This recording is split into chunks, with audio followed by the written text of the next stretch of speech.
प्रश्नावली 2.4 के प्रश्न नंबर 4 से प्रारंभ करेंगे। 3 प्रश्न तक हम पिछले दिन तक हल कर चुके थे। चौथे प्रश्न में दिया गया है 2 अंकों वाली दी गई एक संख्या में एक अंक दूसरे का 3 गुना है।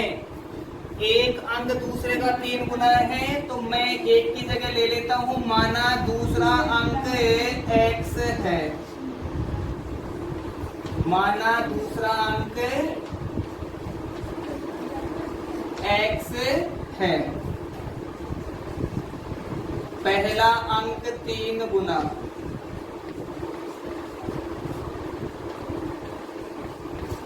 तीन गुना है तो 3 से गुणा करना पड़ेगा, जैसा प्रश्न में ही छिपा हुआ है। 3 गुना अर्थात 3 गुणा x बराबर 3x। प्रश्न को थोड़ा ध्यान से देखना है। प्रश्न में दिया गया था 2 अंकों वाली संख्या। 2 अंकों वाली संख्या से हमारा तात्पर्य है कि संख्या में इकाई और दहाई 2 तरह के अंक प्रयोग में लिए गए होंगे। इकाई अंक किसे माने, किसी को भी मान लेते हैं। जिसे इकाई अंक मानेंगे उसे 1 से गुणा करेंगे, जिसको दहाई मानना है उसे 10 से गुणा करेंगे, क्योंकि हमने यहाँ कहीं भी इकाई और दहाई शब्द लिखा ही नहीं है। अतः किसी को भी इकाई मान लूं, पहले वाले को मैं दूसरे अंक को इकाई मान लूं, पहले वाले अंक को दहाई मान लेता हूँ। x से गुणा 1 पर ये होगा संख्या बनाने पर।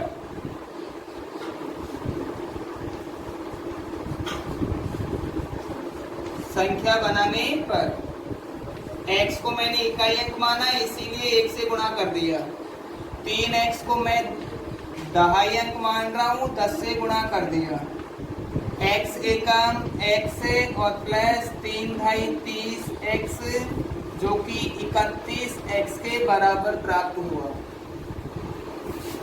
अंकों के स्थान बदलने पर हमें कहा गया है, अंकों के स्थान बदलने पर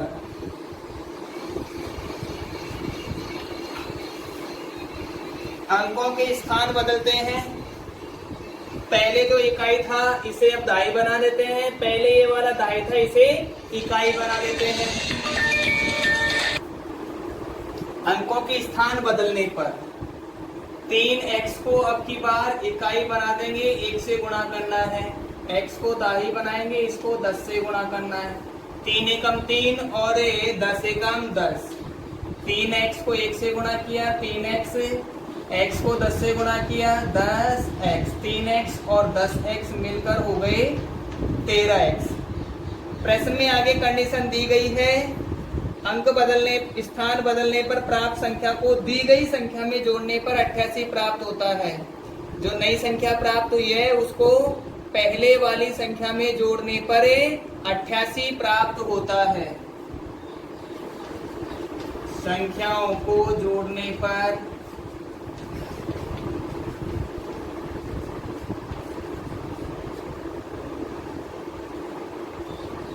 अट्ठासी प्राप्त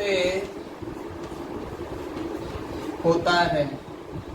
पहले वाली संख्या थी 31x, बाद वाली संख्या है 13x और ये जोड़ने पर हो गया 88 के बराबर। 31x और 13x मिलकर हो गए 44x बराबर 88। चर और अचर अलग अलग हैं, हमें चर का मान निकालना है। 88 में 44 का भाग देंगे क्योंकि 44 और x गुणा के रूप में थे। x का मान हमें 2 प्राप्त हुआ, अतः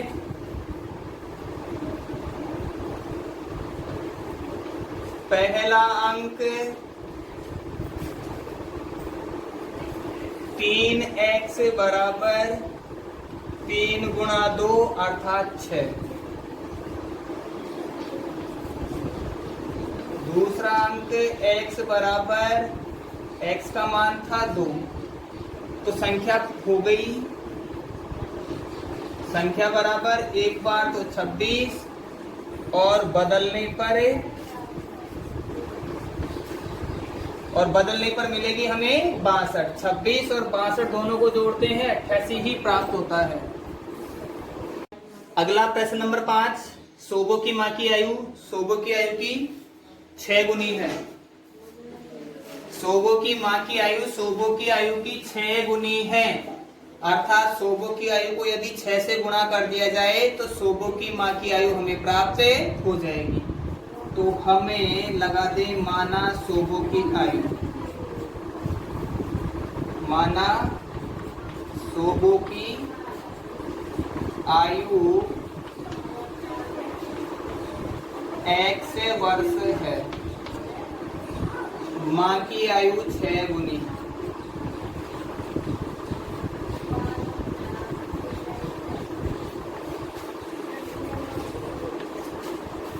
अर्थात 6 गुणा x, जिसे हम कहेंगे 6x वर्ष। 6 गुनी है इसलिए हम 6 से गुणा करेंगे। आगे कंडीशन दी गई है 5 वर्ष बाद सोबो की आयु उसकी माँ की वर्तमान आयु की 1/3 हो जाएगी। 5 वर्ष बाद 5 वर्ष बाद सोबो की आयु 5 साल बाद में सोबो 5 साल बड़ा ही होगा, तो 5 हमें जोड़ना पड़ेगा। x पहले थी, 5 साल बाद में x प्लस 5 वर्ष उसकी आयु होगी। पर उसकी माँ की तो केवल वर्तमान आयु ही रखनी है, अर्थात उसकी माँ की आयु में किसी प्रकार का कोई जोड़ना घटाना नहीं करना है, क्योंकि प्रश्न में जो कंडीशन दी गई है वो उसकी माँ की वर्तमान आयु के सापेक्ष दी गई है। आयु 1/3 हो जाएगी। कंडीशन ये भी है माँ की वर्तमान आयु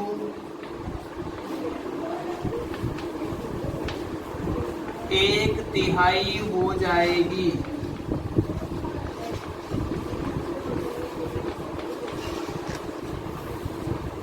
एक तिहाई हो जाएगी, तो इसके लिए हमने पिछले प्रश्नों में भी हल किया था कि कंडीशन जैसी दी गई है उसके सापेक्ष हमें उसमें न तो गुणा करना है न भाग करना है। अगर गुणा करना है तो उसके सामने वाले में करना है, भाग करना है तो भी उसके सामने वाले में ही करना है। जोड़ना पड़ेगा तो उससे सामने वाले पद में जोड़ना पड़ेगा। अगर घटाने के लिए कहा गया है तो उससे सामने वाले पद में ही घटाना पड़ेगा। एक तरफ मैं सोबो की आयु के बारे में लिखूं और एक तरफ हम रख लेते हैं उसकी माँ की आयु के बारे में। सोबो की आयु 5 वर्ष बाद के लिए कहा गया है x + 5, सोबो की माँ की वर्तमान आयु ही कहा गया है तो वो तो 6x, पर ये कहा गया है माँ की वर्तमान आयु 1/3 हो जाएगी। ये तो 1/3 पहले से ही है, ये हो जाएगी 1/3। माँ की वर्तमान आयु 1/3 होगी, तो या तो इसको 1/3 से गुणा कर दें या इसको 3 से गुणा कर दें। इसीलिए 1/3 होगी तो 1/3 इसका हम करेंगे। x + 5 बराबर 6x को 3 से गुणा किया तो 6x/3।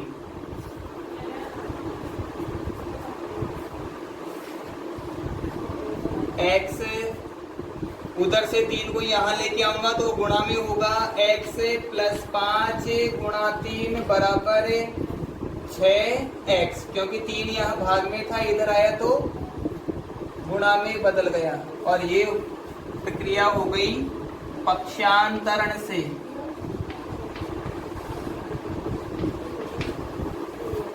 x को 3 से गुणा करेंगे, 3x + 5 × 15 बराबर 6x। 3x को उधर ले जाऊं, 15 यहाँ पहले से मौजूद है, 6x - 3x, 6x में से 3x घटेगा, 3x बचेगा, 15 है। x बराबर 15/3, x बराबर 5 और ये वर्ष। अतः सोबो की वर्तमान आयु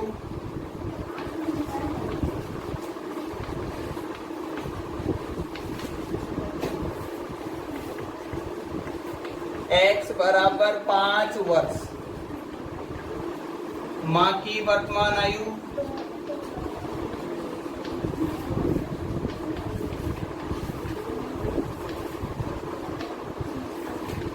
6x बराबर 6 गुणा 5 अर्थात 30 वर्ष। दोनों की आयु हमें ज्ञात हो गई।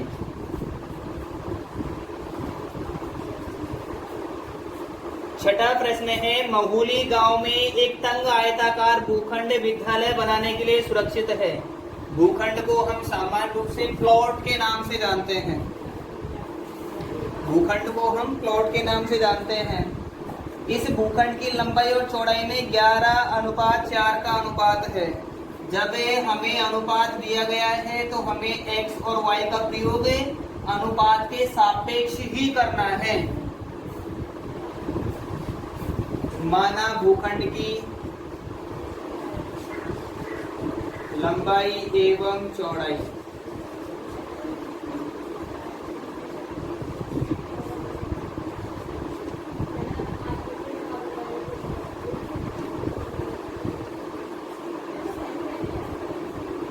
x व 4x है। पहले 11x दिया गया था, हम 11 दिया गया था, हमने 11x लिख दिया। बाद में 4x दिया गया था, हमने 4 में x लगा दिया। आयताकार है, आयत में लंबाई ज्यादा बड़ी होती है, चौड़ाई छोटी होती है, इसीलिए हमने 11x में पहले लंबाई के सापेक्ष किया और बाद में चौड़ाई है उसे 4x के सापेक्ष किया। आगे दिया गया है, इस पंचायत को भूखंड की बाढ़ कराने में 100 रुपए प्रति वर्ग मीटर की दर से 75,000 व्यय करने होंगे। हमें व्यय दे रखा है। बाढ़ के बारे में हमें ये भी पता होता है कि बाढ़ चारों ओर लगाई जाती है, इसलिए वह परिमाप के बराबर होगी। बाढ़ खेत के या किसी भूखंड के चारों ओर लगाई जाती है, अतः वह परिमाप के बराबर होगी। देख लेते हैं, पंचायत द्वारा 100 रुपये की दर से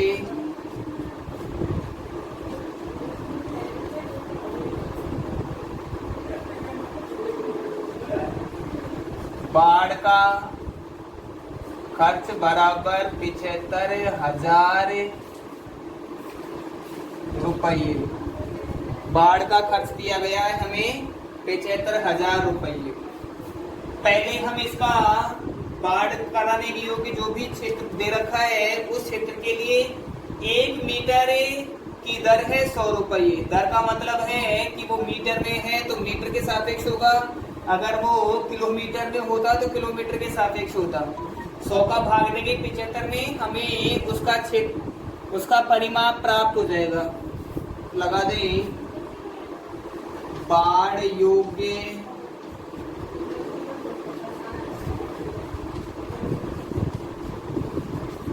लंबाई एवं चौड़ाई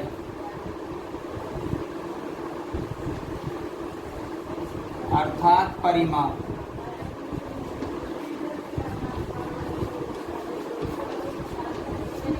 इस परिमाप के लिए अर्थात परिमाप, तो परिमाप ज्ञात करने के लिए 75,000 रुपये का जो खर्चा दे रखा है उसमें उसकी दर का भाग देंगे, परिमाप प्राप्त हो जाएगा 750 और ये मीटर में होगा। तो बाढ़ योग्य उसका परिमाप है वो 750 मीटर दिया गया है।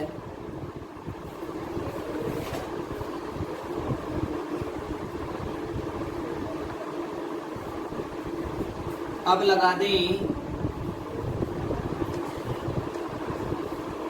भूखंड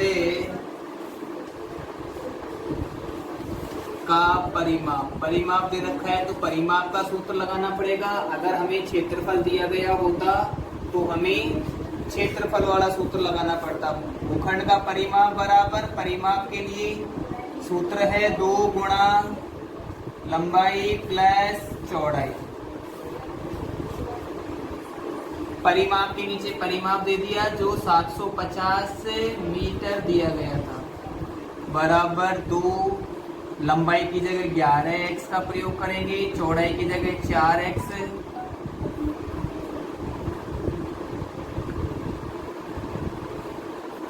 आगे 750 मीटर बराबर 11 और 4 15 x और ये गुणा होंगे 2 के साथ।